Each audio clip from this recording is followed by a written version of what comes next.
ఆవిడ వచ్చింది. ఆవిడని మంచిగానే స్వీకరించాలి కానీ మరి నన్ను రాజకీయం చేసింది ఎవరు? మనం చేసామా? మనం మాట్లాడామా? బాధ్యత అనేది ఒకటి ఉంటది కదా. రైట్ వాళ్ళ పిల్లలు తిట్టడం ఏంటనేది. రైట్ లక్ష్మీకాంత్ గారు, మీరు అందుబాటులో ఉండండి, మళ్ళీ మాట్లాడతాం మీతో. మనతోటి ఫోన్ లైన్లో అందుబాటులో ఉన్నారు సీనియర్ జర్నలిస్ట్ అక్షర్ సత్యం గారు, ఆయనతో మాట్లాడదాం. అక్షర్ సత్యం గారు నమస్తే సార్. సార్ నమస్కారం సార్, మీకు ప్యానల్లో ఉన్న పెద్దలందరూ కూడా నమస్కారం సార్. అక్షర్ సత్యం గారు, ఏం జరిగిందో మీకు తెలుసు. సోషలిస్ట్ ఉమెన్ రేణు దేశాయ్ గారు, అదేవిధంగా నటి ఆవిడ ప్రెస్ మీట్ పెట్టి నిన్న కుక్కలన్నింటినీ ఒకేసారి, ఇప్పుడు ఒక గ్రామంలో కూడా 500 కుక్కల్ని సర్పంచ్ చంపేశారన్న ఒక వార్త కూడా ఆమెను కలిచివేసిందని కూడా ఆమె చెప్పిన పరిస్థితి. ఆవిడ రియాక్ట్ అయిన తీరును ఎలా చూడాలి? ప్రజల్లో మిశ్రమ స్పందన వస్తుంది. తరువాత ఆవిడ ఇంకొక వీడియో రిలీజ్ చేశారు. నేను కుక్కలను కాదు మనుషులను కాపాడే ప్రయత్నమే నేను చేస్తున్నానని మళ్ళీ ఆవిడ మాట్లాడి, అసలు రేణు దేశాయ్ మాట్లాడిన తీరులో వాస్తవం ఏంటి? ప్రజల్లో ఏముందంటారు?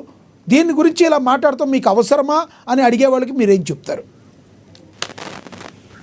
సార్, మొట్టమొదటిగా సుప్రీంకోర్టు తీర్పు గురించి కామెంట్ చేస్తారు కదా మన సోదరులు లక్ష్మీనారాయణ గారు. సుప్రీంకోర్టు సింగిల్ జడ్జి ఏమన్నాడంటే, కుక్క కనిపిస్తే చాలు బంధించి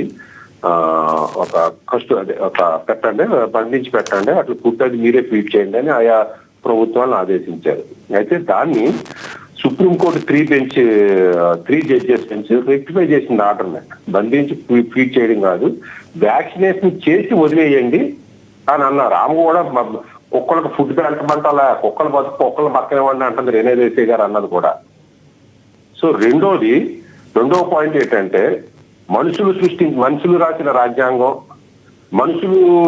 రాజ్యాంగం మీద నడుస్తున్న వ్యవస్థలో మనుషులకు అనుకూలంగా తీర్పిస్తాయా కానీ కుక్కలకి, పావులకి, కప్పలకి అనుకూలంగా తీర్పిస్తాయని అనుకోవడం నేను భావించడం లేదు. మనుషులకు అనుకూలం. ఇప్పుడు మా కుక్క అడ్డొచ్చిందా కుక్కని చంపేయాలి, పాము అడ్డొచ్చిందా పాముని చంపేయాలి, మా ఇంట్లో ఎలుక వచ్చిందా ఎలుకని చంపేయాలి, మా పొలంలో కొంగలు పాలు చేస్తే కొంగలు చంపేయాలి. ప్రతి దాన్ని చంపుకుంటూ పోతే ప్రకృతి యొక్క ఈకో సిస్టమ్ దెబ్బతింటది. ఈ ప్రకృతి అనేది మనుషుల కోసమే సృష్టించింది కాదు. హిందూ మైథాలజీ లేదా హిందూ ధర్మం ప్రకారం సృష్టి అనేది అన్ని జీవులు ఒకేసారి సృష్టించాడు దేవుడు. వాటి మీద మనిషికి బ్రెయిన్ ఇచ్చాడు కాబట్టి మనిషికి ఆధిపత్యం ఉంది. దానికి ఆధిపత్యం ఉంది కదా అని అన్ని చంపేసుకుంటూ పోతే ఎట్లా?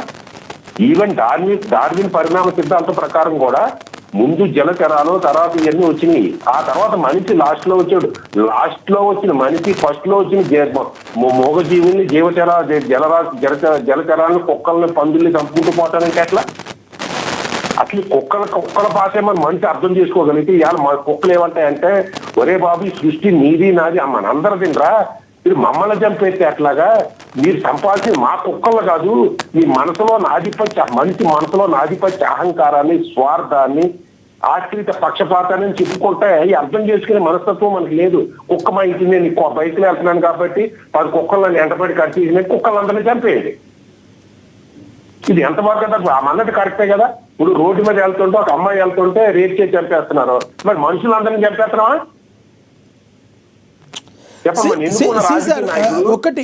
కోట్లు సంపాదించున్నాడు, అవినీతి చేస్తున్నాడు, వ్యవస్థలు భ్రష్టు పట్టిస్తున్నాడు, రాజకీయ నాయకులందరినీ చంపేస్తున్నావా? అక్షర్ సత్యం గారు, ప్రజల్లో కూడా కొంత భిన్న స్పందన వస్తుంది దీని విషయంలో. ఇప్పుడు మనుషులకి ఏదైతే మీరు చెప్పినట్టు రేపు జరిగిన ఏమన్నా వాటి గురించి చట్టాలు ఉన్నాయి, దాని సంగతి దానికి చూసుకుంటూ వెళ్తుంది. కానీ ఇక్కడ కుక్కలు అభమం శుభమం తెలియని కుక్కలు, అభమం శుభమం తెలియని పసిపిల్లల్ని కుక్కలు పీక్కుని తిన్నాయి కూడా, ఆడుకుంటూ ఉన్న పీక్కు తిన్నాయి కూడా ఉంటున్నాయి. ఇలాంటి కుక్కల్ని అడవుల్లోకి తీసుకువెళ్ళి వదిలేయటం ఏమైనా చేయాలా ప్రభుత్వాలు? లేదంటే ఏం చేయాలి? ప్రజలకైతే లాస్ అయితే జరగకూడదు కదా, దాని గురించి అయితే మాట్లాడాలి కదా. దీన్ని నిన్న ఆవిడ ఇంటెన్షన్ కరెక్ట్ అయ్యి ఉండొచ్చు, ఆవిడ మాట్లాడిన విధానం కొంత బాధ కలిగించింది అంటారా కొంతమంది జనాలకి? సార్, ఇప్పుడు ఆమె రేణు దేశాయ్ గారు ఎవరు? ఆమె ఎట్లా మాట్లాడింది? పొలైట్ గా మాట్లాడిందా, రూట్ గా మాట్లాడిందా?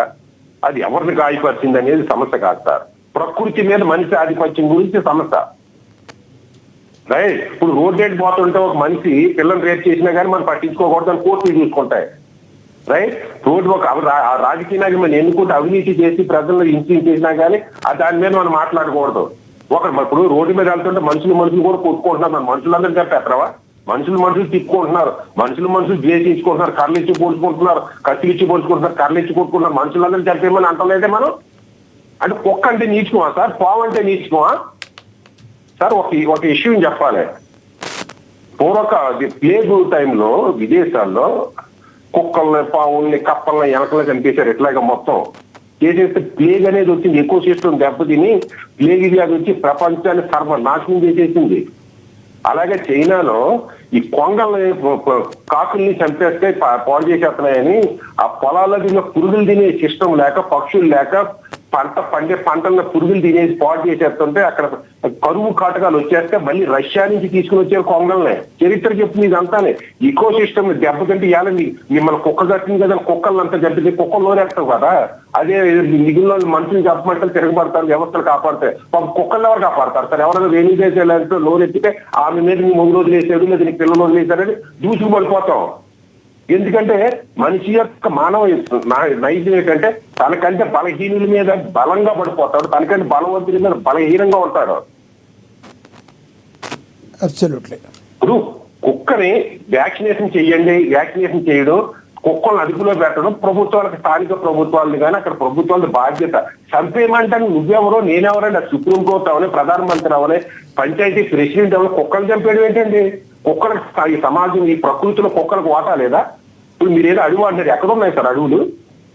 ఇప్పుడు కోతులు అడవుల్లో ఉండేవి, అడవులు లేక, చెట్టులు లేక, ఇప్పుడు మా ఊర్లో, మా పొలంలో 5-6 వేల కోతులు వచ్చేస్తుంటాయి. దండు కింద వచ్చి మొత్తం కొబ్బరికాయలు ఎన్ని తినేస్తాయి. అంటే 5,000 కోతులు చంపేదేనా? ఏ ఊర్లో చూసినా ఇళ్ల మీద పడి కోతులు తినేస్తాయి. ఎందుకు తినేస్తాయి అంటే ఇంకోటి కూడా ఉదాహరణ చెప్పొచ్చు సార్ మీకు. అటవీ ప్రాంతాలకు ఉండే, గిరిజన ప్రాంతాల్లో ఉండే ప్రజలు పులి ఎవరి మీదన్నా దాడి చేసినప్పటికీ జాగ్రత్తగా ఉండాలని చెప్తారు, కానీ ఆ పులి దాడి చేసినప్పటికీ కూడా ఎవరైనా వేరే వాళ్ళు విషం ఇచ్చి చంపితే వాళ్ళ మీద కూడా కేసు పెడతారు. ఆ పులిని చంపడానికి లేదు. ఏ జీవైనా అంతే కదా. అంతే అండి. ఇప్పుడు సృష్టిలో అన్ని జీవులకి సమానమైన ఆధిపత్యం ఉండదు సార్, సమానమైన ప్రాధాన్యత ఉండదు సార్. మనుషులు కుక్కలతో పోలిస్తామంటే కుక్క ఏమైనా చేతకందా ఏంటి?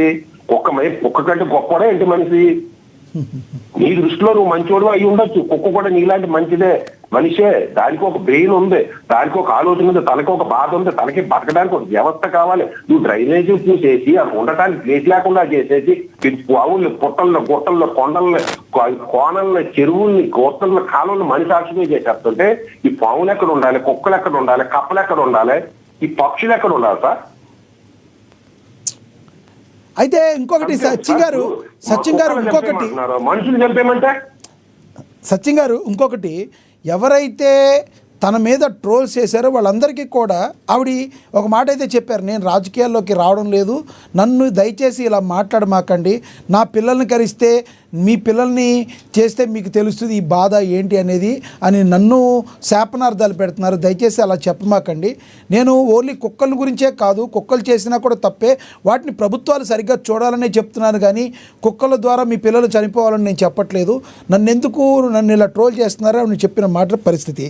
దీనిలో రాజకీయంగా కొంతమంది ఎవరన్నా ట్రోల్స్ చేసే పరిస్థితి కూడా ఉందని ఏమన్నా అనుకుంటున్నారా మీరు? లక్ష్మీకాంత్ గారు అయితే 100%